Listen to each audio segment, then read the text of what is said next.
Magandang araw sa inyong lahat mga kababayan. Kumusta na kayo dyan? So, andito ako ngayon sa bahay nila Maylin mga kababayan. So, kumustahin natin yung kanyang magulang dito. So, nung nagpunta kami ng Mindoro mga kababayan, so pagbalik ko, hindi ko na sila na balikan, hindi ko sila na kumusta ang mga kababayan. Dahil dumiretso ako doon sa aking bukirin. So, kaya ay ngayon ko pa sila nadalaw dito sa kanilang bahay mga kababayan. So, tamang-tama din, no? May pinapadala po ni Sir Paul nga para daw sa papa ni Maylin, no?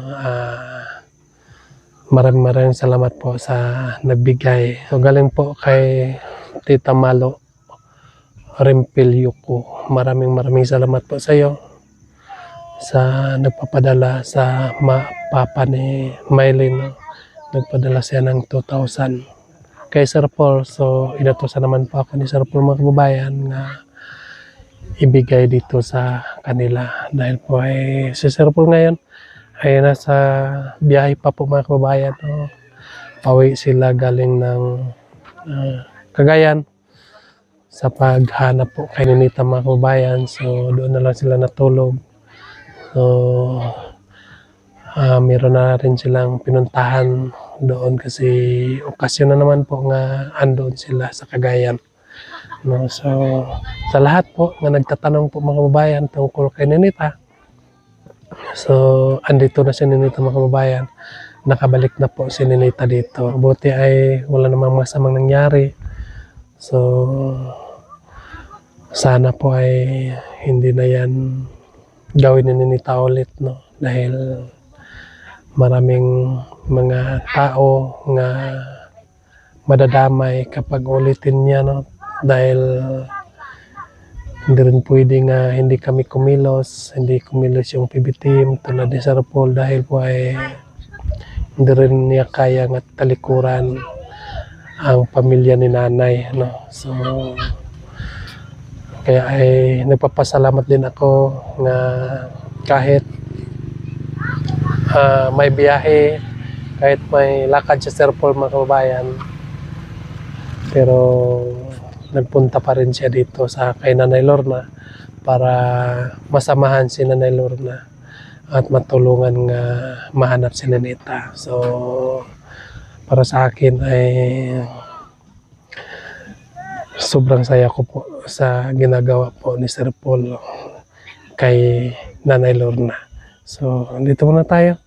Kakausapin natin ang pamilya ni Maylin mga kababayan. Ayan. Tangara ko to pa daha. So, kumusta? Kumusta yung buhay-buhay niyo dito? Kira.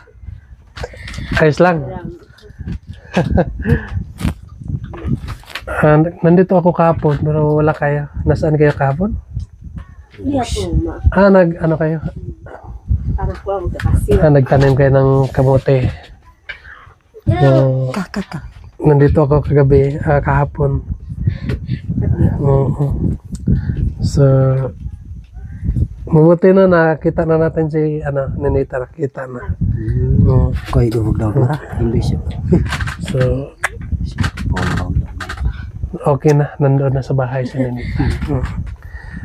Basi bigoran naman. Kumusta kayo dito? Kira. Ayos lang. Yung pakiramdam mo, kumusta? Okay na? Hindi ka na high blood? Ako gara daw ko sa hayra. Kaltok ka. Kami kwari. Mainit pa. Sa akin din, high blood na rin ako. Makay na katamba. Pag walang ulam.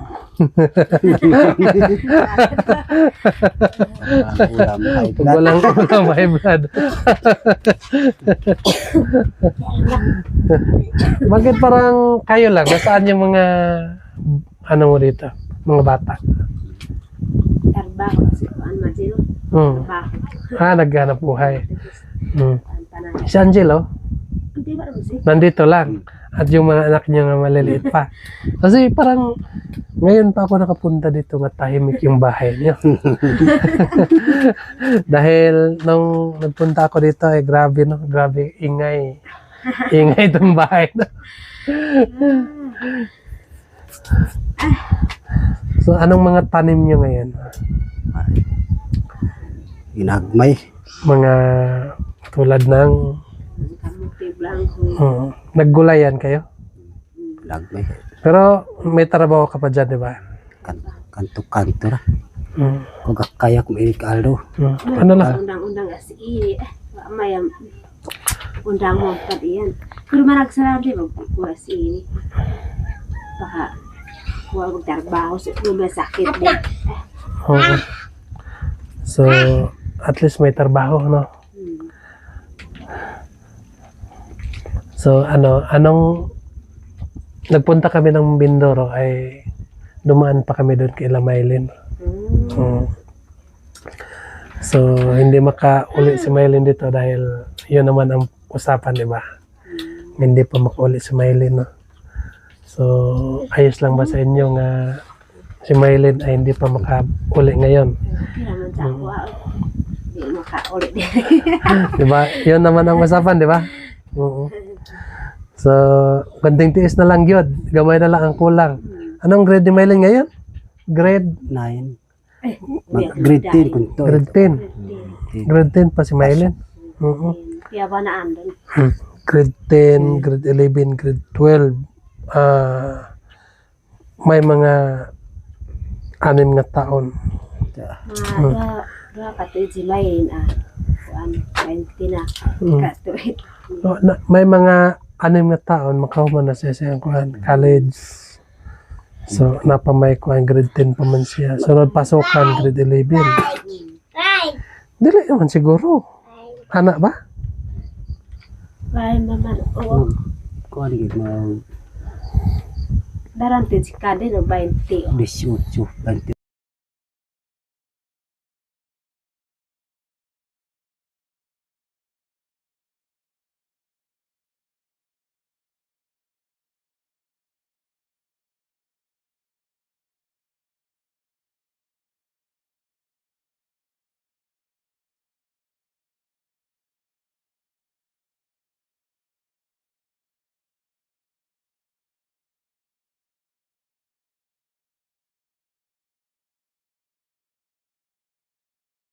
Kailangan din niya pag kausapin niyo si Maylin ay huwag kayong makalimot nga magpaalala sa kanila dahil bilang magulang kayo pa rin ang dapat nga magpaalala ba yung tulad na yung mga ugali nila dapat kung ano yung ugali nila noon, kung mabait sila noon, dapat ipagpatuloy nila yung mga kabaitan. So, kasi po ay meron naman pong mga bata nga sa umpisa lang mabait sa tinitira nila ganon. So, ang gusto ko lang po sa inyo nga dapat kapag makausap ninyo yung anak nyo, kailangan nga pagsabihan nyo sila nga sana huwag matigas ang ulo. Sana po ay kung ano siya kabait noon bago pa sila doon sa kanila ay dapat ganun pa rin sila ngayon, di ba? Kailangan din ng pagturo ng magulang. Maayo kay Mayin kay butan dito kay Kuyaman.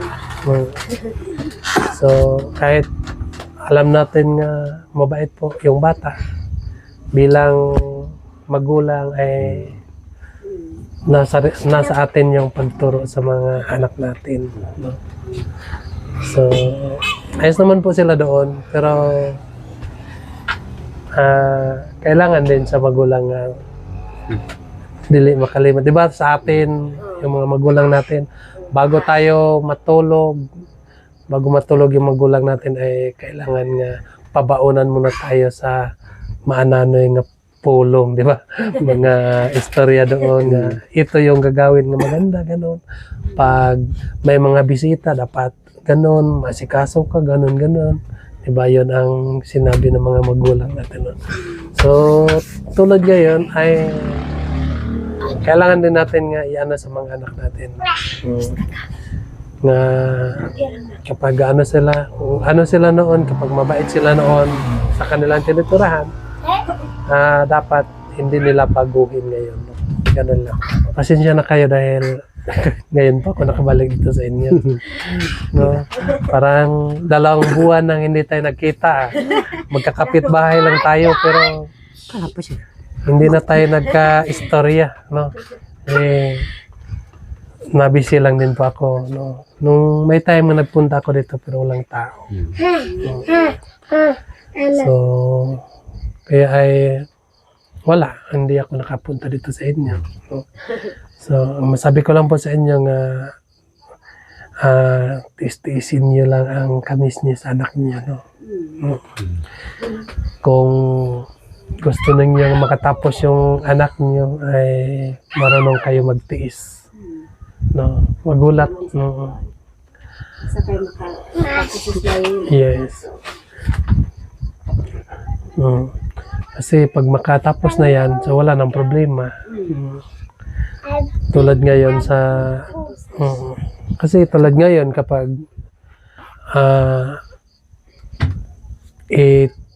tolerate natin yung bata ang umuli, tulad ni Madeline, pag hindi pa siya umuwi, so pinagpatuloy pa niya ang kanyang pag-aral doon. No?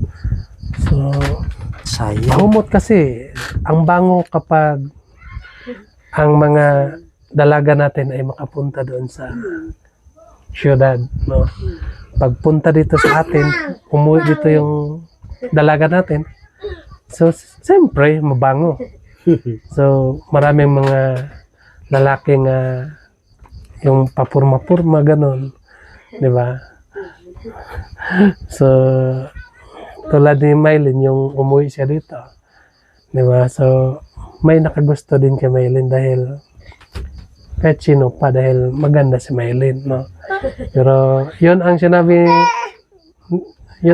mo noon nga, hindi ka papayag nga pumunta si Mylene dito.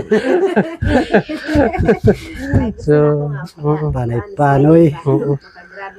gusto mo nga nandoon lang sa PB house, pero hindi naman pwede kasi gusto naman din ni Mylene nga mabanding yung pamilya niya. No?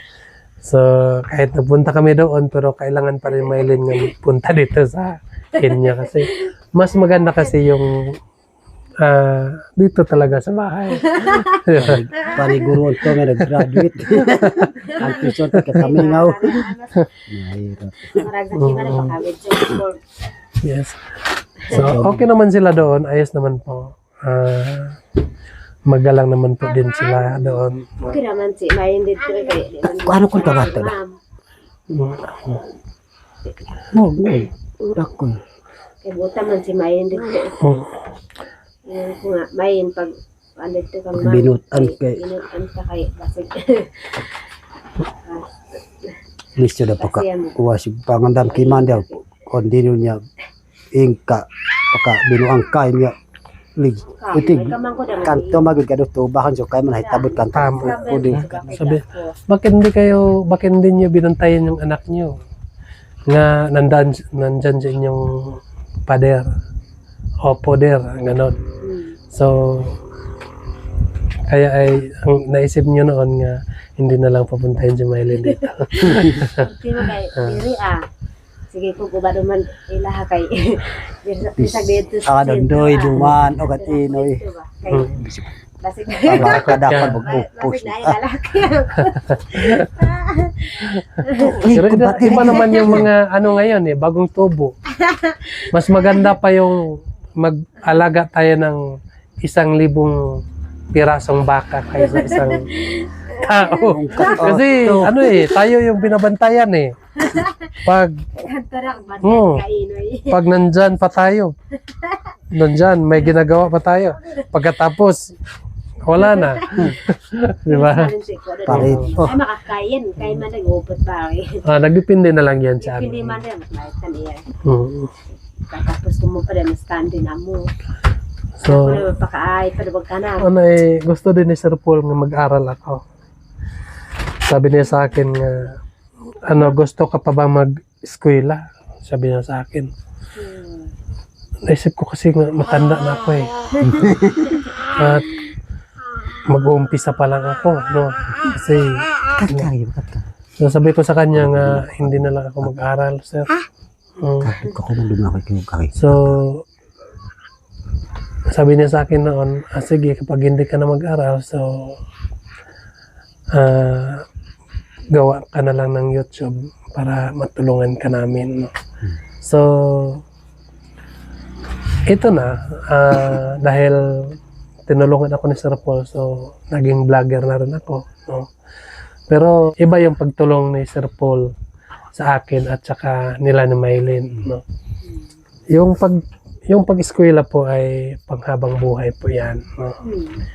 So, kahit saan ka magpunta ay magagamit mo yan.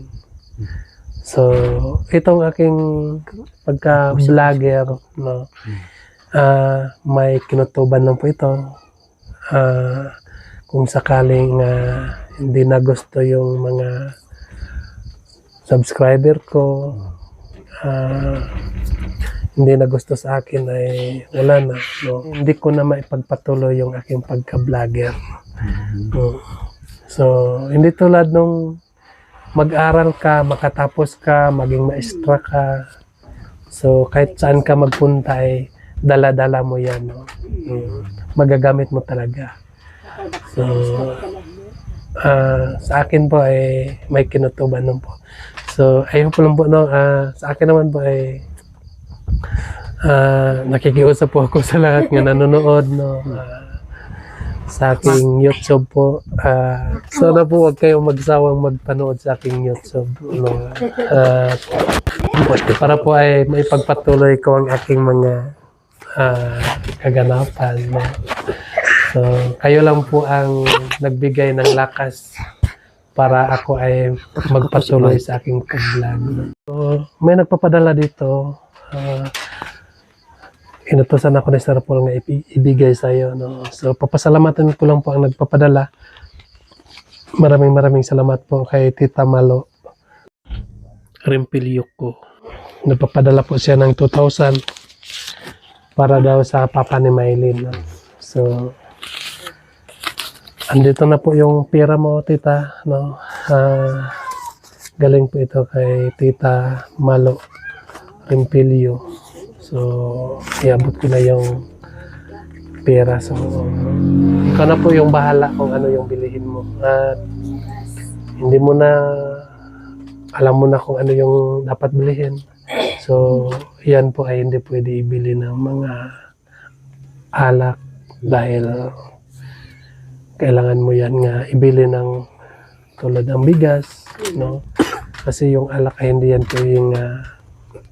yan pwede pambili ng alak dahil binigay yan, no? Dapat ang bilihin mo ay para dito sa bahay, no? So, ano yung masabi mo sa nagbigay sa iyo? Maraming salamat po. So, ayun mga kababayan na. So, okay na. Para po ay makabili na sila ng bigas ngayon. Dahil galing sila doon sa kanilang bukirin, no? At saka, ikaw na munang bahala sa mga ano mo, no? So, wala namang pasok ngayon. So, habang walang pasok, so yung mga focus ka muna doon sa bukirin mo habang wala pang pasok, no? Kasi pag may pasok naman po ay hindi naman po siya makapunta ng bukid dahil may alaga naman po nga mag-aral. So ngayon pwede ka mag-tanim-tanim muna doon. So ngayon po mga kababayan, no, magpapaalam na ako sa inyo. Maraming salamat po sa inyong lahat na walang sawang nagasubaybay sa aking YouTube. Sana po huwag kayong magsawa para may pagpatuloy namin ang aming mga kaganapan. Yun lang po. God bless you sa inyong lahat. Mag-ingat ka dyan palagi. Bye-bye.